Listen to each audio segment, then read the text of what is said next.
Video चला दो sir.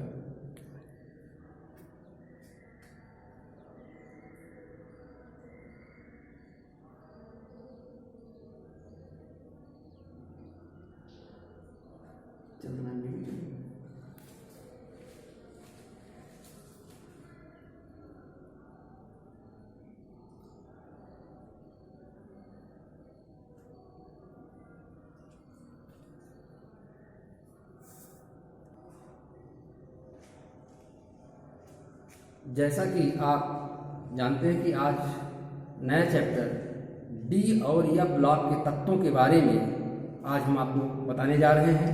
आप कक्षा 11 में पढ़ चुके हैं। आवर्त सारणी में दीर्घाकार आवर्त सारणी में तत्वों को कुल 4 ब्लॉकों में बांटा गया है।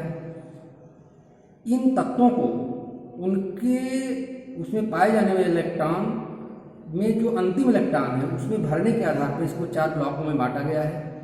ये 4 ब्लॉक हैं, एस ब्लॉक के तत्व, पी ब्लॉक के तत्व, डी ब्लॉक के तत्व और एफ ब्लॉक के तत्व।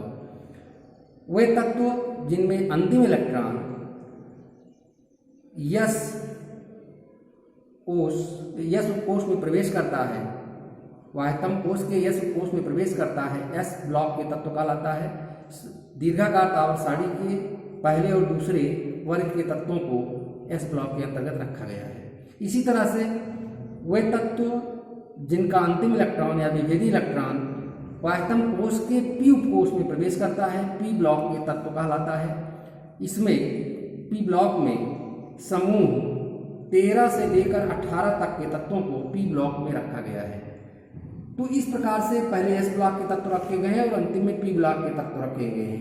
एस ब्लॉक और पी ब्लॉक के बीच में डी ब्लॉक के तत्वों को रखा गया है, यानी समूह 3 से लेकर के समूह 12 तक के तत्व डी ब्लॉक के तत्व कहे जाते हैं।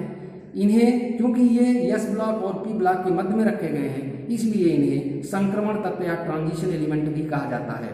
तो डी और एफ ब्लॉक के अंतर्गत आज हम सबसे पहले डी ब्लॉक के तत्व क्या हैं इसके बारे में विस्तृत चर्चा करेंगे। जैसा कि आप देख रहे हैं, डी ब्लॉक के तत्व या संक्रमण तत्व या ट्रांजिशन एलिमेंट क्या होते हैं? वे तत्व जिनका n-1d उपकोष यानी उपकोष अपूर्ण होता है, यानी वाह्यतम कोश से पहले कोश का डी उपकोष अपूर्ण होता है, या जिसमें अंतिम इलेक्ट्रॉन या विभेदी इलेक्ट्रॉन जिसको कह सकते हैं वाह्यतम कोश के पहले कोश यानी n-1d उपकोष में प्रवेश करता है, तथा जिनका वाह्यतम कोश का यह उपकोष भी अपूर्ण हो सकता है, वे डी ब्लॉक के तत्व कहलाते हैं।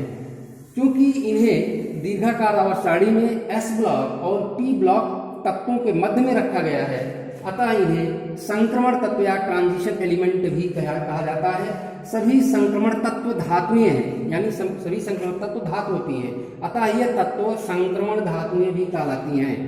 दीर्घाकार आवर्त सारणी में वर्ग 3 से वर्ग 12 तक के तत्व डी ब्लॉक के तत्व कहलाते हैं। तो इन डी ब्लॉक तत्वों की कुल 4 श्रेणियां हैं। इन्हें 4 श्रेणियों में बांटा गया है।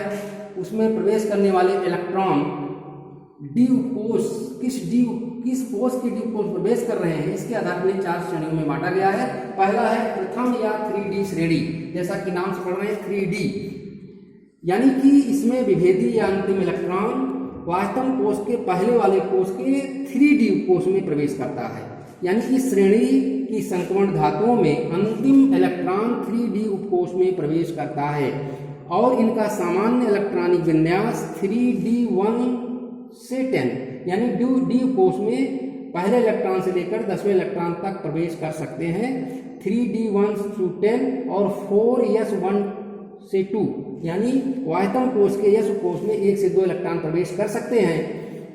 इस श्रेणी के ये 3D श्रेणी के तत्व कहलाते हैं। इस श्रेणी में स्कैंडियम Sc जिसका परमाणु क्रमांक 21 है से जिंक 30 तक के कुल 10 तत्वों को इस श्रेणी में रखा गया है। यानी स्कैंडियम से जिंक तक के कुल 10 तत्व 3D श्रेणी या प्रथम श्रेणी में रखे गए हैं और इनका विभेदी इलेक्ट्रॉन 3D उपकोष में प्रवेश करता है।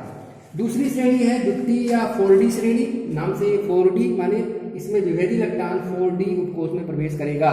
इस श्रेणी में संक्रमित धातुओं में अंतिम इलेक्ट्रॉन 4d उपकोष में प्रवेश करता है तथा इनका सामान्य इलेक्ट्रॉनिक विन्यास 4d1 से 10 माने डी कोष में 1 से 10 इलेक्ट्रॉन भर सकते हैं, और 5s और उस वाह्यतम कोष का जो 5s कोष है उसमें 0 से 2 इलेक्ट्रॉन हो सकते हैं। तो इस तरह का इनका इलेक्ट्रॉनिक विन्यास होता है।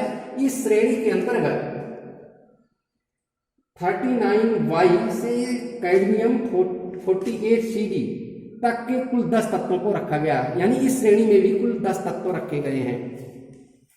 इसके बाद अगली श्रेणी है तृतीय या 5D श्रेणी। 5D यानी विभेदी इलेक्ट्रॉन 5D कोष में प्रवेश करता है।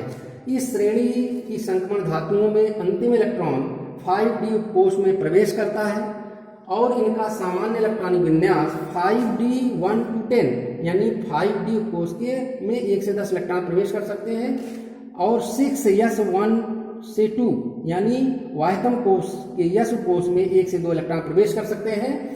इस श्रेणी के तत्व कहलाते हैं। इस श्रेणी में 57 La यानी लैक्टम La 57 एक तत्व ये है, और उसके बाद उसके 72 HF से 80 Hg माने 80 मरकरी तक के कुल 10 तत्व हैं। इन 10 तत्वों को यानी 57 La और 72 HF से 80 Hg तक के कुल 10 तत्व हैं। इन 10 तत्वों को 5D श्रेणी में रखा गया है। इसी तरह से इस श्रेणी का चौथा श्रेणी है चतुर्थ या 6D श्रेणी। 6D माने इसमें अंतिम विभेदी इलेक्ट्रॉन 6D कोष में प्रवेश करेगा। इस श्रेणी के तत्वों में अंतिम इलेक्ट्रॉन 6D उपकोष में प्रवेश करता है और इनका सामान्य इलेक्ट्रॉनिक विन्यास 6D1 to 10 यानी 6D उपकोष में 1 से 10 इलेक्ट्रॉन प्रवेश कर सकते हैं। 7s 0 से 2 और 7 वाह्यतम कोष का जो यस कोष है उसमें 0 से 2 इलेक्ट्रॉन प्रवेश कर सकते हैं। इस श्रेणी में एक्टियम Ac89 एक तत्व है तथा 104 Rf से 112 UUB तक के कुल 10 तत्वों को रखा गया है, यानी इस श्रेणी में भी कुल 10 तत्व हैं। इस तरह से डी ब्लॉक के तत्वों को 4 श्रेणियों में बांटा गया है। 3D श्रेणी या प्रथम श्रेणी, द्वितीय श्रेणी या 4D श्रेणी, तृतीय श्रेणी या 5D श्रेणी और चतुर्थ या 6D श्रेणी।